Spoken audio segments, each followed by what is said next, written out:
racers, and welcome back to another episode of Race in Review.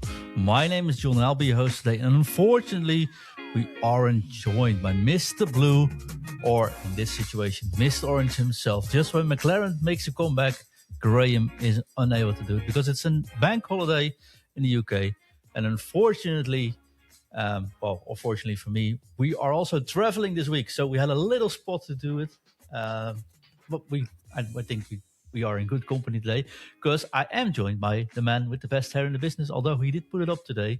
It's none other than James Hazel. Welcome back, James. Hello. How's it going? Yeah, it's quite all right. New microphone, I see. New headset. Yeah. Old headset, new microphone, but yeah, a little bit of change. Looking sharp, though. I actually decided to wear blue again today. Oh, well, I mean, you're wearing Max had a pretty good weekend, so it's fair. Yeah, we could start with, is Max back? But shall we just start with our, I'll try it. Shall we start with the summary? I didn't actually prepare it in 1 minute, so I'll try. Yeah? Go for it, yeah. All right. So, the Miami Grand Prix. It was expected to become I honestly, James, before we start, I thought this race would be either postponed. We get another Spa race where we didn't get to drive at all because of the weather reports. Yeah. They changed the starting time to 3 hours before the previous time. Yep. And we got like 6 spots of rain. That's it. Yeah. So either well timed or just lucky. I don't actually know. How bad was the rain after the event? Because I know there's a lot of talk about they'd moved it forwards and it meant all the crew and stuff were going to be packing away in the torrential downpour. But I didn't see what happened after the race. So me neither. I don't know if the weather front actually arrived, but it certainly didn't have any impact on the race at all. No, it didn't. Although Formula 2 was kind of weird when the rain came on. It was like 7th car spinning off already. So, That was in the morning, was it? In the morning. There was some rain Sunday morning, wasn't there? Yeah. Yeah. So I think changes like these are good. Although I wouldn't want to be in one of those spectator shoes that didn't read their email before getting drunk. Yeah. That's the only problem with making changes to the event schedule is how it impacts the fans, because ultimately the sport is for the fans. It wouldn't function without them. So, I mean, it seems like a debate on its own though these days. But. I mean, it seemed like a packed crowd. Everybody probably tuned in, and if they can't, there's plenty of ways to watch on catch up and stuff like that. Which is not quite as exciting watching a rerun, but at the end of the day, it's better to have an early race, and it maybe disrupts the availability of a couple of fans watching, than to wait and then the weather just completely wash it out like we had in Spa a few years ago. So yeah, true. This is good.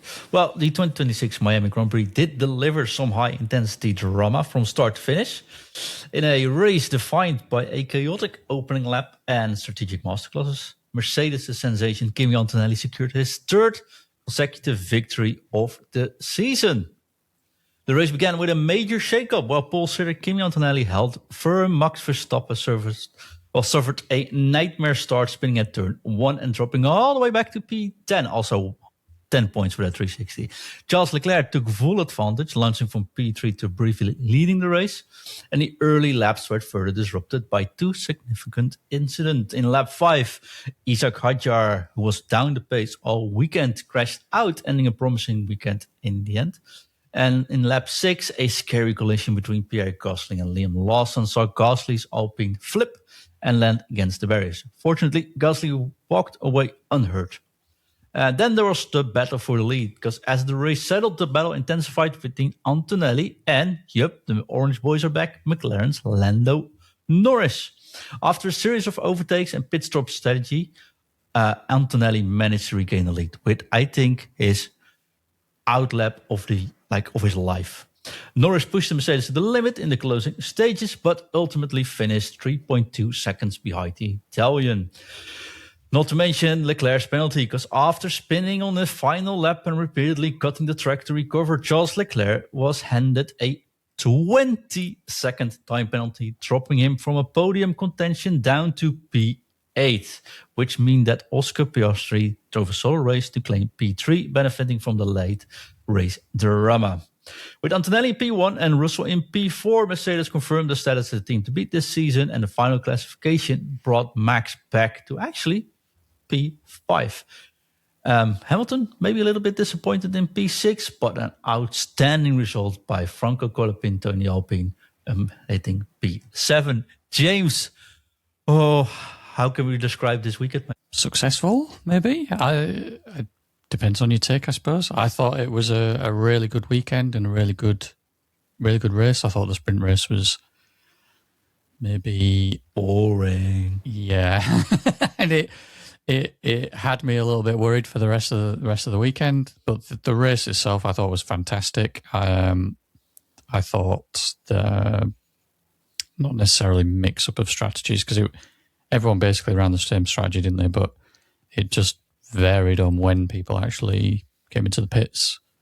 And the racing, I thought, again, I know everyone is sort of making comments and complaints about the fake overtakes and the kind of yo-yoing, as they're calling it. I personally, I thought it was great, and I think it looked great, and I thought the racing was great, and nothing about it, in my opinion, felt particularly artificial. So, yeah, I thought it was a very good weekend. Well summarized. I still don't agree with the rules, if I'm quite honest. Okay. And basically, there's two things. Multiple things. Let's start there. First thing, they changed some rules, James, during this break. Yeah, they changed recharge rate. They made some changes to try and negate the super clipping, which did seem to work. Like, they were quite happy to stay on board all the way down to the end of the straight. And there was a little bit of sign of the cars slowing down a little bit towards the end, but nowhere near as dramatic as like the previous races so far this season. And in general, it felt like the changes were good. The only thing I would say on that front is we've only got a sample size of one, obviously, from one race in Miami. It is a weird circuit in some ways because it's a street circuit, but it's a very, very fast street circuit, a bit like Jeddah. Maybe not as fast as Jeddah, but we'll just have to see how it goes over the next few races, I suppose. But I personally, I thought the changes worked. I thought the racing was good. And yeah, I just, as a fan watching, as a spectator, I really enjoyed it, and I think that's the thing that matters the most. I think it got better. It looked better. Let's put it like this. I do think a couple of weeks in between helped some of the team play a little bit of catch up. We saw a lot of upgrades. Absolutely. Yep. So that would make a difference. Mercedes did not bring any upgrade. Everyone else did, with McLaren being the top contender of those upgrades. Yep. They brought the most upgrades, and I think that made sure that Ferrari looked decent, Red Bull looked better than they ever did this year. I think Alpine looks good. McLaren looked absolutely brilliant, and Mercedes still looked decent or good, actually. So that makes it more interesting to watch. I do think that the changes were good. I don't think it is enough, because I think on the other circuits we'll see still super clipping, and we saw still super clipping on some of these straights still yet. And my biggest issue with this whole regulation still is the fact that you can't go maximum into corners. Basically, you want to slow down as much as you can to harvest energy. And that is my biggest issue, because that doesn't do much with racing. And it's not harvesting. It's not necessarily saving your tires or managing anything. It's just going slow through corners isn't supposed to be happening on a racetrack, I think. And that's just, that didn't change. Although in this particular track, that doesn't stand out so much because we don't have as many high-speed corners. Yeah, and that's what I mean. We'll get a feel for it over the next few races. I think Still Canada. not Canada. Don't know.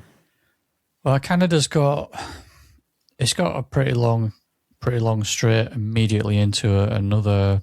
Well, not super long that's straight, just a chicane, and then but there's the potential to use a lot of energy I mean, I guess they're crossing the start-finish line, so they'll get access to some again. But the recharge and how that's going to work at Canada could be interesting, just because you got back-to-back straights, and they will need heavy deployment because you've got the hairpin onto the back straight, and then the chicane, which I suppose is not as slow as the hairpin, but there's still basically two slowish corners into two straights. Yeah, but I prefer high-speed corners because that's where we see if this actually works still. Yeah, but what I'm getting at is that it will potentially show or affect deployment and regeneration because they use a lot of battery power coming out of those slow corners for the torque and the acceleration. So it'll be interesting to see what happens in Canada. I'm still hopeful. I think the changes they look like they've had a positive effect. And yeah, I think the racing was good. Canada might not be quite. It's not an easy track to overtake. Yeah, it's a bit more like Australia, isn't it? With sort of it's quite narrow. The corners are low speed, so it's going to be hard to overtake there. Yeah. You only have one line out of most corners, else you just miss the top speed going into the next one. Yeah. So basically, you have the main straight where you have a little bit of option, but it's actually not that long. And you have the second straight, which turns into a corner, which doesn't allow you to go out on the outside. I think that might be the spot where people try it. So we'll have the run up until the last chicane, and where the most overtakes will probably take place, but then means you gotta get an advantage in the low speed corners, which I don't think many have. So it's going to depend where the overtake line is as well, because the overtake line always seems to be after a good overtaking opportunity, but I don't know whether that'll end up being the case at Canada, because if they do it after the chicane, it's not far away from the start-finish line, so it might have to be before the chicane. So that might actually help, because it might encourage people to still make an overtake. Before they go into the pits, you can still use it. Yeah. We'll have to see. Yeah. But I agree. I agree that it definitely looked better. It does help that we had a break and the teams looked a little bit closer. Absolutely. Although I wouldn't be like, Mercedes didn't bring anything, and they will bring the upgrades in Canada. So we'll see how much that actually benefits. And I think when we go into tracks like Monza, then we know how good this actually is currently. I think that it needs a little bit more tuning, but it definitely looked better. Also, what really stood out was Red Bull also using the so-called Macarena wing. Yeah. And not using a 180. Little gap, but like that's a proper human being could fit in that gap, man. Yeah. Maybe it's just me. I don't understand the focus. Like, there's commentators here who are really focused on that as well, and like how big the gap is, but does it really matter? It's just about reducing drag. So I feel like the top speed definitely did matter, though. Well, I don't know, because the gap, it doesn't matter whether you, to me at least, I'm not an aerodynamicist, so I don't work for Formula One, I don't do aerodynamics, so I don't know for certain. But whether you've got a small gap or a big gap, what does it matter? Because where you're losing the gap, if it's a small gap, it just means that you've got more space above, if that makes sense. Like, it doesn't matter to me where the wing sits, as long as it reduces drag efficiently. So yeah, but it does matter if it's a bigger gap. Then the moment it actually turns around, right? So when it opens, then when it's halfway open, so to speak, it stands up, and then it actually slows you down. Yeah. So the bigger you make the gap, the harder it can slow you down at one certain point of turning the wing around. Yeah, but that's for such a brief period of time. I don't know how much that actually affects the drivers and the braking and the slowing down. But yeah, I'm surprised no other teams have really gone down the Alpine route, because I feel like that's like just dropping flat feels like it's probably the most efficient to me. I do think, like I say, I'm not an aerodynamicist. I get what you're saying, but I do think it does. The it could be that that's the most efficient way, and I think you might actually be right there. But the problem is that the Red Bull, the Ford engine or the Red Bull powertrain engine, isn't that powerful as the Alpine engine is. Yeah. So if you want to make up for that difference, you probably take a little bit more of a risk and make the gap bigger. But also they changed the whole side pods of the Red Bull. Yeah. So it probably already gets a lot more drag going into the wing. Yeah. This time around. So I do think you have to adjust your car to it. And I think Red Bull saw that they can't change their engine. So the best way is to change the aero into at least making up for that a little bit. Yeah, because I mean, that, like you just touched on there, like it's not just about the rear wing, is it? It's about the airflow over the rest of the car and how the airflow is affected, what state it's in by the time it gets to the rear wing. So, though, I mean, you couldn't just, for example, take the Alpine where the wing drops down flat and just throw the 180 flip rear wing of a Ferrari or a Red Bull on it, I don't think. And Gasly didn't 180 flip with it. Well, I did, yeah, but I mean, he flipped his wing, but he flipped his entire car in the process of doing it. Maybe not the most efficient way. It was interesting to see some of the upgrades that were brought to Miami, though. Like you just said, like it does feel like the pack rather has kind of caught up somewhat with Mercedes. It does feel like there's a tighter battle at the top now among more than just, say, sort of, it felt like for a while it was, or the first few races, it was Mercedes with a kind of Ferrari kind of drifting somewhere in the middle. And then McLaren and Red Bull felt somewhat even, but too far back to be able to challenge for a win in the first few races. And now it does feel, I mean, it was demonstrated in the sprint, it was demonstrated in the race. Like McLaren have definitely made some good moves, definitely progressed quite significantly, really, in that 5-week break. A little bit disappointed by Ferrari. There was, I say I'm disappointed. It feels like it's always the same. Like the team that gets hyped about upcoming changes always seems to underdeliver. And it felt like that was the case with Ferrari this weekend. I think Ferrari was pretty fast. Leclerc held off the others quite a lot, honestly. Of course, these starts are good. Yep. I think Lewis got unlucky by hitting Colapinto in the first corner. Yeah, him and Colapinto. His side pod looked awful. So yeah, he lost some apparently he lost between like half a second and 3/4 of a second of lap time from that damage. It looked like that, yeah. I mean, and you saw Max coming in on all tires and beating Lewis there. That didn't look quite natural. So yeah. I think Lewis was unlucky, and I think Charles was unlucky as well because actually he was going for a podium. So yeah, and he could definitely put up more of a fight against the Mercedes than previously. So it does look better, but they've been effectively outdone by McLaren in that break when Ferrari were already ahead of McLaren. True, although Ferrari couldn't change their engine and McLaren has for the Mercedes engines. Yes, yeah, that's true. Having said all that, the thing I always kind of go back to, sample size of one. It was just one race, just one circuit. So who knows how things are going to look at another circuit. Could be better, could be worse for Ferrari and for all the teams in general, I suppose. So, yeah.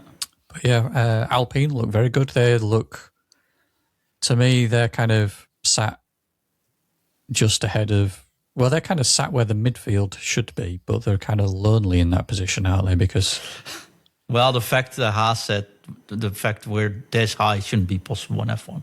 I think that sort of nails the exact point where Alpine is there behind the 5 top teams or behind the 4 top teams. Yeah, but they're definitely ahead of everyone else. Exactly. So far, and they're kind of in no man's land a little bit because you've got, like you just said, you've got the top 4 teams that are quite clearly ahead of the rest of the field. Alpine are kind of somewhere in between. And Haas is doing well just behind that, honestly. Yeah, but Alpine are kind of sat somewhere just between the top 4 and then probably, like you said, Haas. For such a small team. Ish. Like Haas for such a small team. really impressive. Yeah, I am very impressed with them and kind of acting as a. I mean, they try to shy away from that, but acting as a junior team for the Ferraris to some extent is working, and they're doing very well, and they are generating some good results. They're higher than the Racing Bulls, mate. So, yep, absolutely. I think that's definitely that's good. Do you think Leclerc deserved the penalty? Getting there first. I'm in two minds about this because he's kind of dragging a broken car to the finish line, and I personally don't want to see that necessarily punished if they're not dumping fluids on the track and they're not shedding carbon fiber all over the track. Like imagine if that was a puncture, would you get that penalty for a puncture? But we allow cars to recover to get around to the pits to change tyres on a puncture. So why is it different if he's just touched the wall and damaged his car that way? Well, he took some shortcuts, I think.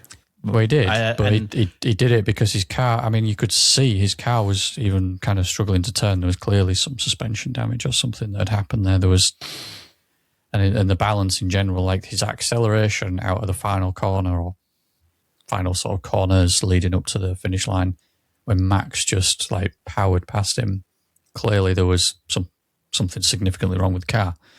But having a puncture is also something significantly wrong with the car, and often, with a front, a punctured front or any tire punctured, they're going to miss like chicanes. They're going to go wide on corners. They're going to cut corners. I don't see how this is that different, especially because it's the last lap, and I feel like they shouldn't be they should be encouraged to try and finish if they can safely. And yeah, the speed differences were pretty high, but he could safely finish the race. He wasn't massively endangering anyone else by, like I say, he wasn't leaking fluid all over the circuit. He wasn't shedding bits of his car everywhere and potentially, flicking those up into people's visors or just causing punctures. So it felt harsh to me. I mean, he's cutting corners, but he's still going a lot slower. So he's not cutting corners and gaining time or an advantage. No, but I think the most, like, he did hit Russell right at the end. Yep, there was that bit of contact. So, yeah. I think that is the point where that is where they drew the limit, honestly. Yes. I think it is, hey, you can bring it home, you got to cut corners, but in the end, he hit Russell, could have caused a crash by it. That was his fault, and that's why they have to make sure it gets punished, because they have to make sure nobody else tries this. Well, yeah, but then in that case, why does Lawson not get a penalty for hitting Gasly? Yes, well, that's the other point I was given, because I see a lot of people asking for a race ban for Lawson even. Not a race ban. Well, he should get a grid penalty for the next race. I mean, we're talking about incidents and then allowing a bit of, in Lawson's case, we were effectively allowing that to be okay because he had a gearbox failure, so he couldn't slow the car down in time. Well, if you can't slow it, like, he can't, like, this is the difference, I think, between these things. And I'm just playing devil's advocate as well, right? Sure. But Leclerc has an issue, crashes his car, comes back on track with a broken car and takes a risk doing that, right? Yeah. That goes well until the last corner where he hits Russell, and I think that's why he got punished for it. We see on the onboards, and that's out on the telemetry, and I think it's proven to be true watching the data as well, because the FI said no penalty, is that Lawson actually lost his gearbox, actually totally dropped out. Yes. So he had no way of actually even responding in that moment or slowing down at all. Yep. And that caused his crash. Only the unfortunate thing is his crash caused him to run into Gasly. Yes. Afterwards, he stopped the car. He did, yeah. And I think if he would have driven further, he got the same penalty as Leclerc should be getting. But the fact he couldn't, like, the only difference is that Leclerc hits the wall and Gasly hits, unfortunately, Gasly gets hit, unfortunately, by Lawson. And I think that's what your car breaks down and you can't do anything. You hit someone. It's very unlucky. It looked really poor, but there's not much he could do about it. It's not like he can, like, he stays into the actually car was powered off. Like, it didn't do anything anymore. I was the first to call out, like, this is going to be a race ban or this is going to be like 6 penalty points or whatever. Mm-hmm. But once I saw the car was broken, I was like, but this was super unlucky for both of them. But afterwards, he stopped the car, and it's not like he tried bringing it at home and hit someone else. And that's basically the difference it made with Leclerc. So that's my point of view, at least for this one. Yeah. I mean, I don't disagree. The incident with Russell as well in that sort of final corner was it was made a little bit more hectic by I can't remember who it was, but there was a back marker on that straight as well. And Max was just behind him, so it's really and there was Max. I mean, so there was but like he could have got that corner as well to be safe and just ignore everyone else. So, or you could bring him in the pits and you can still finish in the pit lane and you'll be safe. So, but I think that's where the difference, man. Honestly, I think that's why. And we saw it with the disqualification of Hajar on the sprint weekend. Sometimes, I mean, it's strict, but the rules are the rules, and you got to be sure. Max got 5-second penalty for cutting the white line, or actually just crossing. Like, it was an inch, but it was over the white line. And people say, you give him 5-second penalty because he doesn't get punished because of Leclerc. Yeah, but I mean, the 5-second penalty is the rule, so that's what happened. Oh yeah, and they should have. I mean, they should have applied that during the race as well. I don't understand why they waited on that one. But not only that one. I think there were 9 incidents they were checking out after the race. Yeah. Yellow flag infringement. I have a theory about that one though. Go on. You're not looking like you're going to enjoy this theory though, James. I think some of the stewards didn't get the memo that the race started 3 hours earlier. You think so? And they're like, we're doing this after the race because we're short-handed here. It would not surprise me, like, in the slightest. They start like, hey, shouldn't there be like 5 of us here looking at? Where's Jerry? Can someone ring Jerry? Bloody Jerry, always. And then after, like, but it's okay, we can handle this with 2 men. And then then they saw the ticket machine just going marked. Look at this. Like, we're probably better off just saying these will investigate after the race.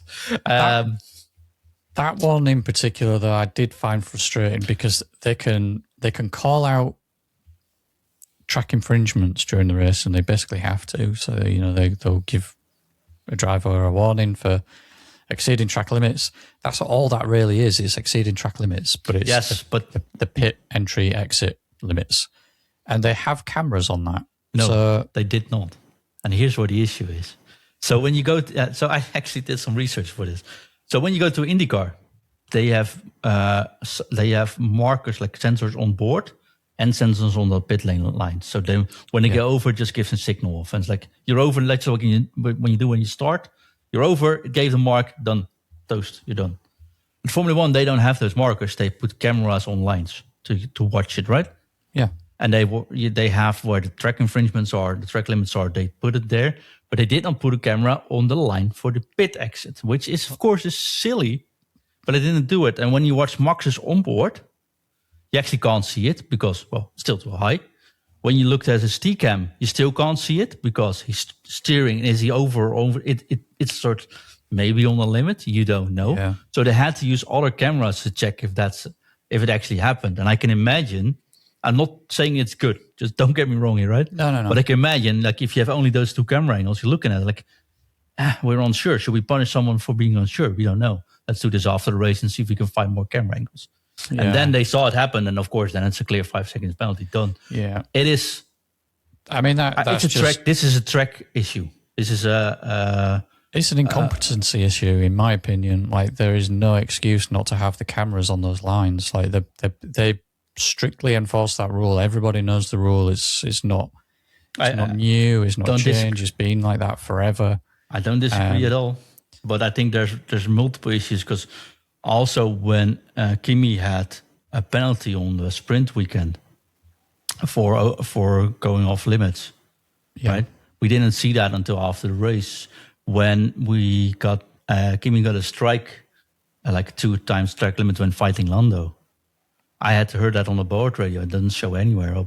It felt like they both got flagged maybe because of Lando, and they went back and reviewed them the way that, because he went from having, or at least it felt like he went from having no strikes to suddenly just having both those strikes in the race.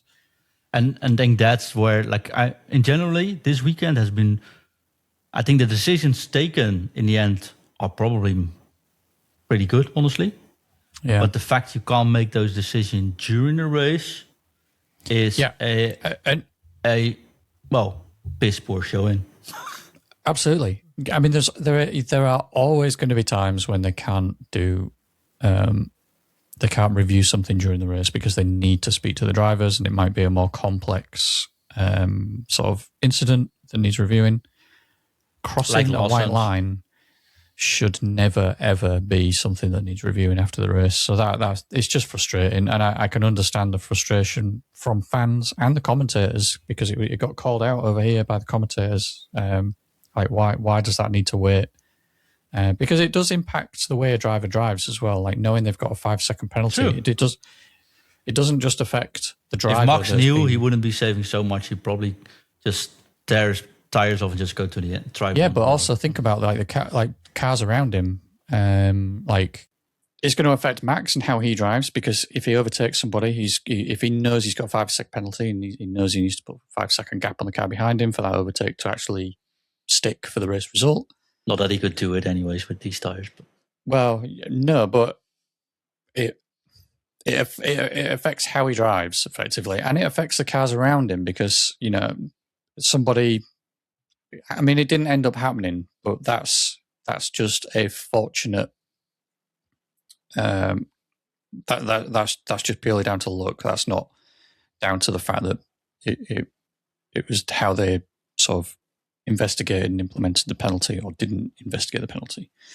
But a car could have ended up finishing, 5.5 seconds behind, and then saying, well, if I'd have known he was getting a 5-second penalty, I could have made that gap. And True. Although the penalty is a 5-second penalty, and if he's just behind them, you should inform your driver that there's an option he might get 5-second penalty. Absolutely, I agree with that. But to me, it feels like that is information that should just be there and in the race, and everybody knows what's going to happen. And it felt like for a long time we were trying to move away from having decisions postponed until after the race, so that the race result gets changed after the checkered flag. And now we seem to have gone back on that, and things that can or should be looked at during the race are getting put off until after the race now. Like, I get it that, like you just said, there's no camera there, so they couldn't necessarily get a clear view on that during the race. But that, like I said, that's an incompetency issue more than anything.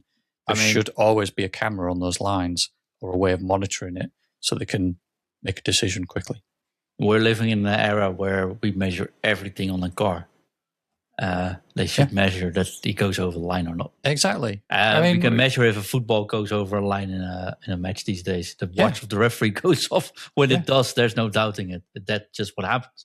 And we get somebody removed from qualifying because their barge boards were like 2 millimeters too big.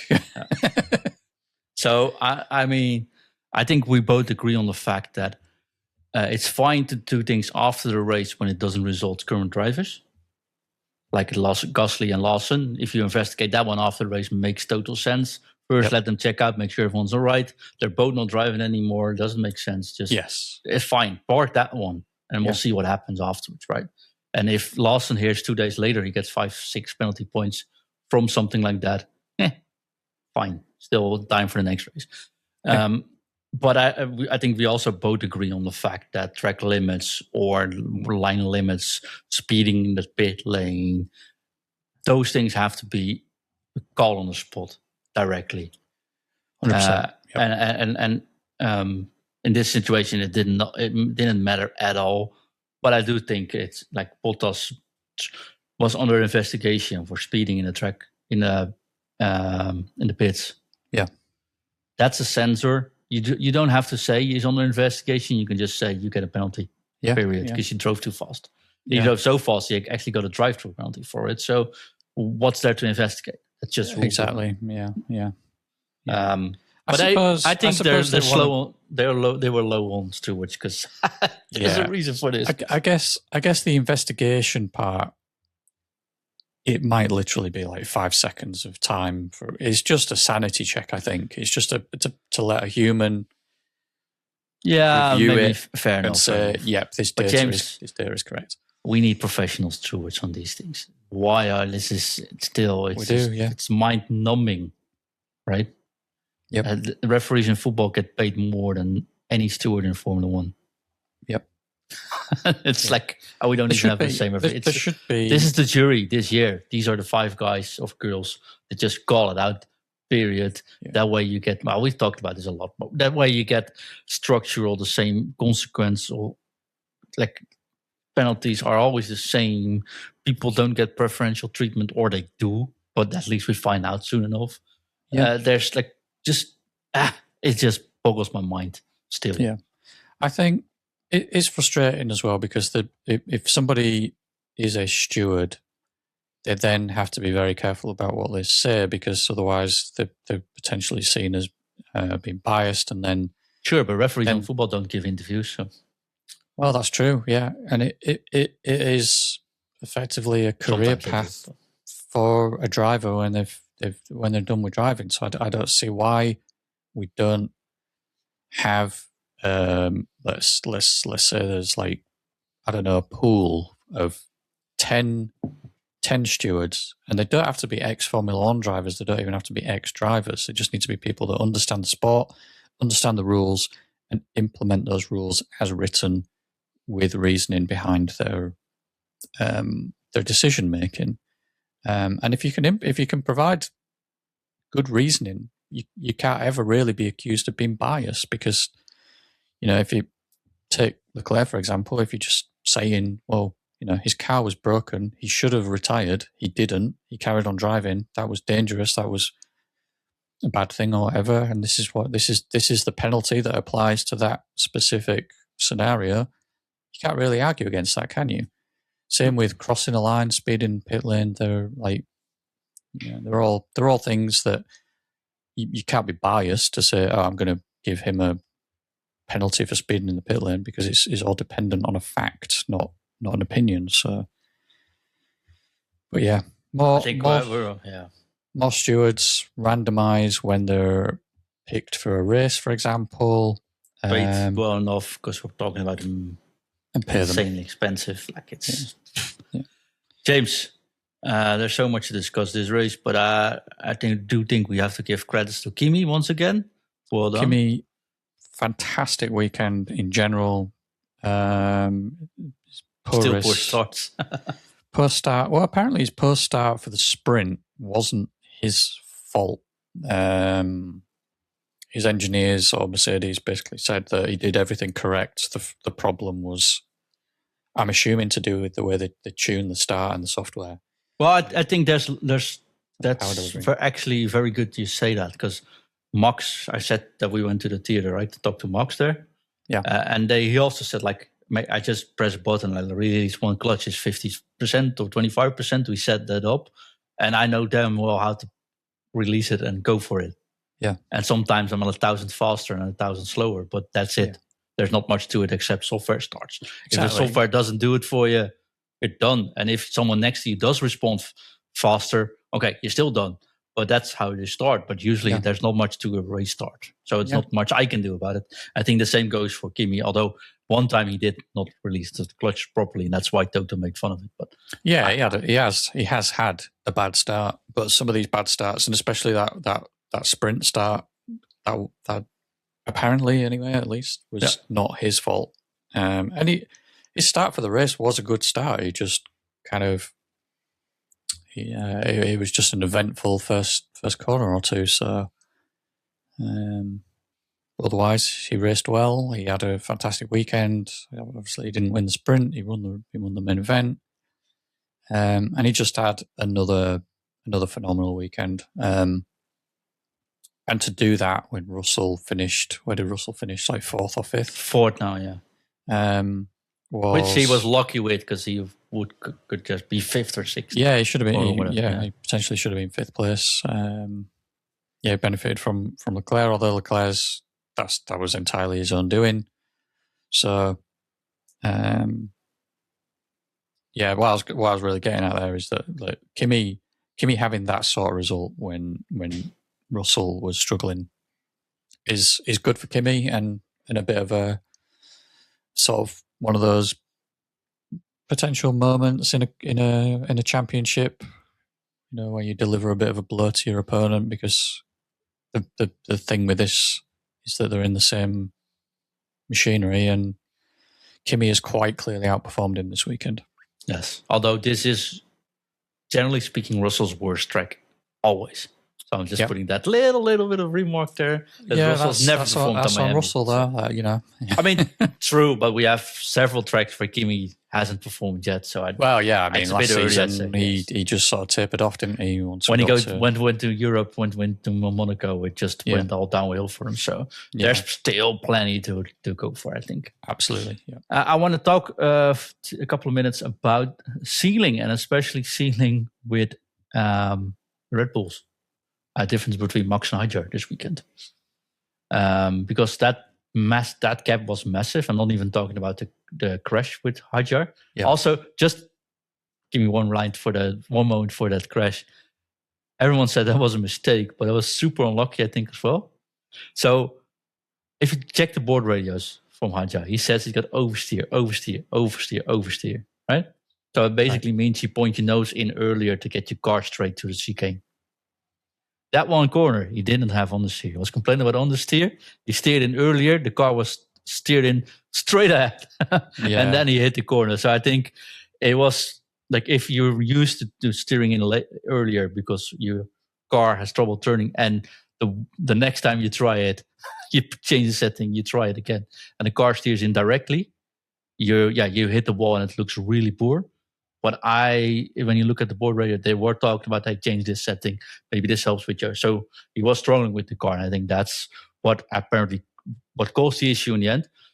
So I just want to give him not like he straight drove in a wall. I didn't see that wall standing there. Just a little bit different.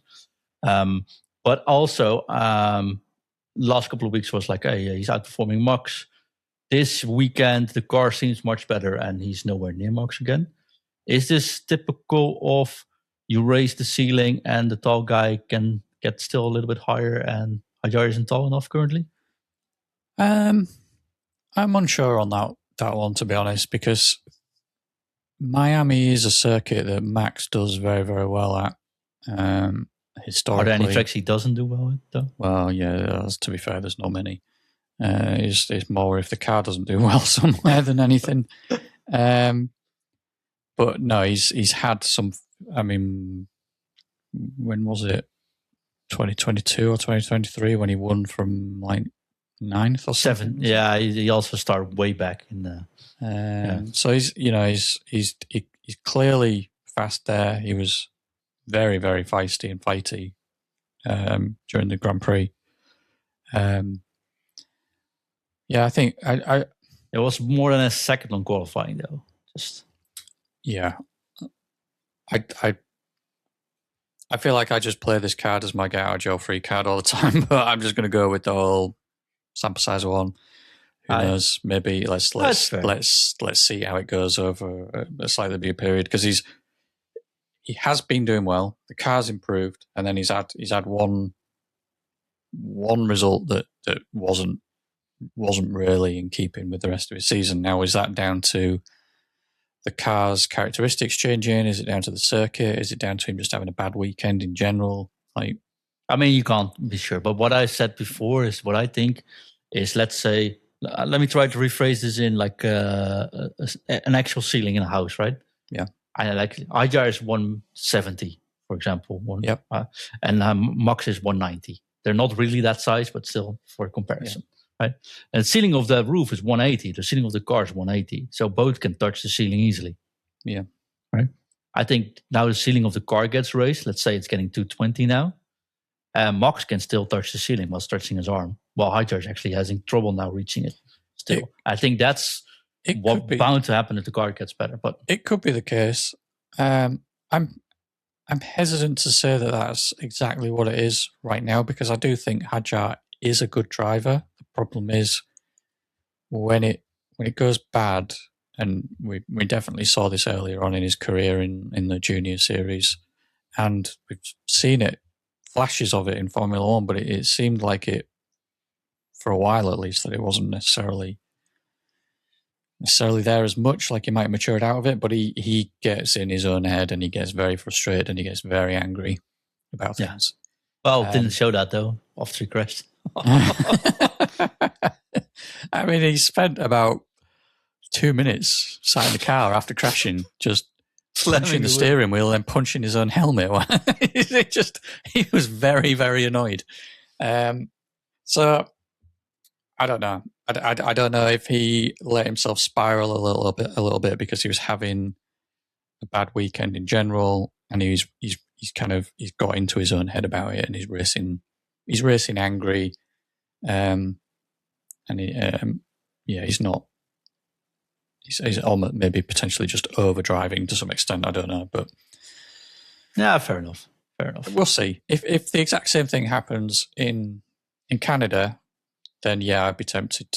I would 100% probably agree with you, but at the moment, I'm kind of sitting on the fence a little bit on this one until we see how it goes further on down the season. Last topic for our Argentina fans, and a little bit for us. Franco Colapinto is back. There's no doubt Franco Colapinto's best week in Formula One, James. 100%. Yeah. I think want him on the thumbnail as well. I think I mean, everyone's saying best weekend result wise, consistency wise. I would agree. Best weekend of his career. I'm still a little bit unsure about that because he had like those first races when he first came onto the scene for Williams. He had a phenomenal run given his inexperience and the car that he was driving.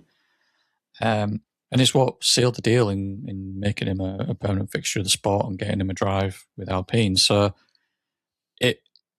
I think this was a demonstration of his ability, his actual ability. And yeah, I just hope he carries on the run. I hope this wasn't a one-off result for him because I do really like the guy. I think he's a great racer. I think he's got a great personality and a great demeanor. And yeah, I just want to see him do well. So yeah, I found it very interesting because I thought he was leaving turn 1 at 14th or something, dropped off at a bad start, and then at the end of the lap he was P7. I still have to look at those onboards, but that was some driving he did. Of course, it does help if Max just goes spinning around. But I had a terrific race. There was a lot of fights going on. And I don't want to complain about it too bad, Matt, but oh gosh, did we have to see for ourselves, put multiple screens on and switch between camera angles yourself, because half of the action didn't get showed again. That was annoying. There was a point. You got poor, but this was honestly... Oof. At the end of the race... Harrison Ford would say, oof. At the end of the race, when I understand you've got to focus on the car crossing the line and winning the race, and maybe do the same for looking at second and potentially third place, but they were relying so heavily on the picture-in-picture for Russell as he's gaining on Leclerc. But the picture-in-picture was just the front wing view from Russell's car. It didn't really show anything. Like they should have shown Max and Russell gaining onto Leclerc. Yeah, they were focusing so long on Lando chasing down Kimi. That wasn't a fight anymore. Exactly, so, and then Piastri. Come on! after those two crossed the line, they were like focusing on Piastri, and it's like, no offense, but who cares? Like he's guaranteed to finish third. We know he's finishing third. We know the result of the top three now. That's great for McLaren, great for Piastri and his fans, but that wasn't the action, and it felt like once we've got first and second place across the line, especially when they're pretty close, like they were, like 3 seconds, whatever it was, cut to some of the action.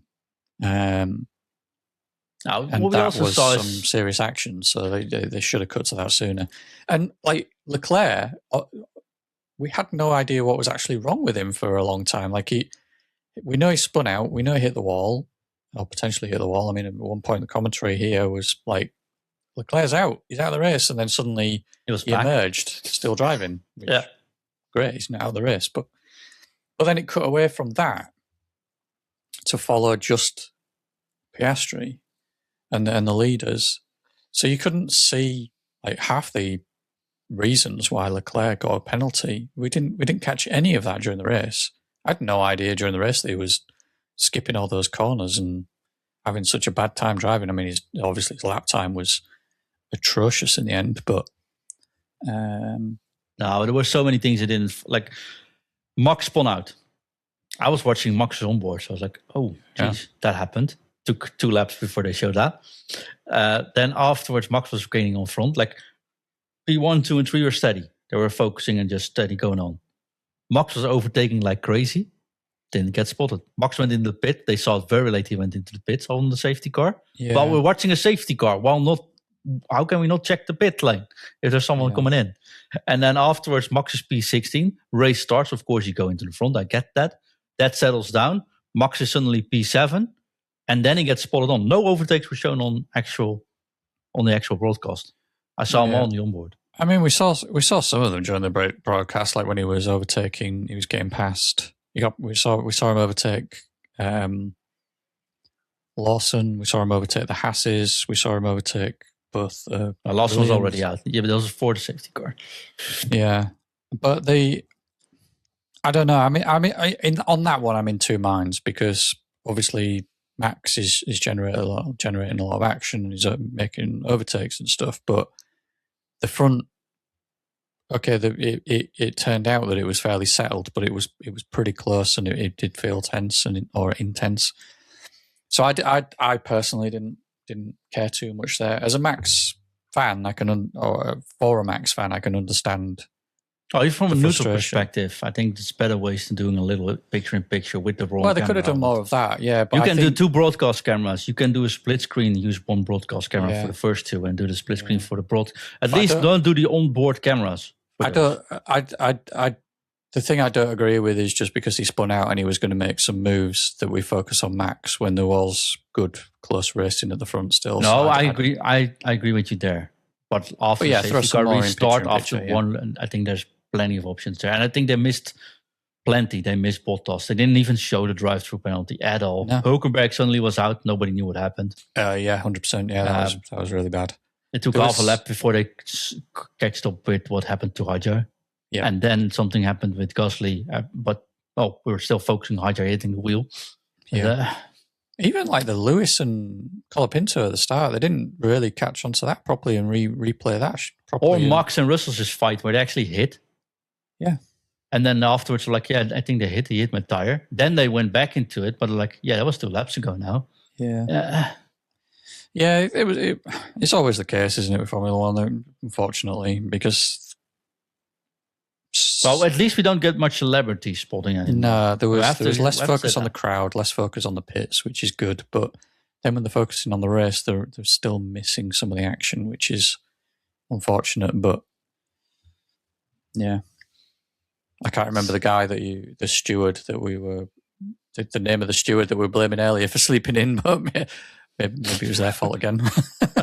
Maybe half the production team. Was. The half production team was late as well. Yeah. What were these guys? I think they were with Jerry. They were out with Jerry last night.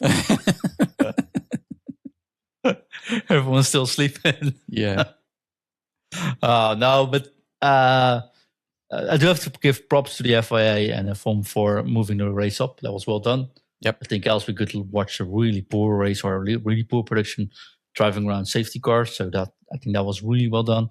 Yep. I think generally speaking, it was a better weekend than we've had so far. Not result-wise maybe, but definitely fighting-wise. But that was definitely good. I thought even result-wise, it was better than we've had in a while. I mean, the final result, the cars were, Mercedes. True. Didn't finish 1-2. They didn't finish massively ahead. Last thing I had to mention, though, because I forgot about this, they extended FP1 for 30 minutes, right? Yes. So one of these guys asked Max, like, what are you going to do with 30 extra minutes? He's like, no, nothing. Like, why aren't you going to do anything? Well, that's not so hard because we heard like 4 days ago, we don't even have extra tires to bring along. So what we're going to do in those 30 extra minutes? Yeah. We don't have we still have 1 hour of our program. And now if something happens in the start, we have a little bit more time to fix it. But it's not like we can learn much more because there's just no options to do it. Yeah, or if there's a red flag, it's less punishing, but that's about it. Like you said, it's even worse because of it being a sprint weekend because they have to keep tyres for... They have to save them, yeah. for the sprint race as well. I think the sprint qualifying, they're given and designated specific tyres for that, aren't they? But sure, for the rest of the weekend, it's the same as always. They've got a set amount of tyres and they have a plan on how they use them. Give 5 weeks to prepare. Give them 30 minutes. They're not going to be like, oh, cool, I'll do extra stuff because they've already got it figured out the best way to make use of their tyres and their tires. Or at least say you get 2 sets of extra tyres or for your choice. Then or whatever. How do they get them there? Because they ship these tyres like months in advance and use, slow haulage to get them there. So, which isn't the easiest thing in the world as well now. So yeah. Well, yeah. Let's just say those 30 minutes extra was more like I tuned in 30 minutes late because I thought it was extended, but they put the 30 minutes in front of the original time as well. So I stepped in like, wait, what? Oh no. Go back to start. That's something good of FT1 TV though. Go back to the start. Watch again. Anyways, 2 weeks we'll be back with Canada. Oh, Canada. Yeah. So that's going to be, I think it's a fun circuit to drive. Not very sure it's always a fun circuit to watch. But I guess we'll find out. Agreed, yeah. Could get rain though, and then it's always good. Although I checked out and there might be snow now, so it's they put that one really early this year, right? So yeah, you never know. That'd be good. Fun though. Like snow tires. Yeah. Well, we got wet tires. We got intermediate. We need snow tires. Someone keep Jerry awake this time, yo. Yeah. Make sure he's there. He's there. James, thank you so much. Again, sorry that Graham couldn't be here. This was also a last-minute call to do it to this point period. Yep. Next week, I'll be in Crete with the other podcasting team. Unfortunately, you won't be able to make it this year, but Graham might make it or will make it.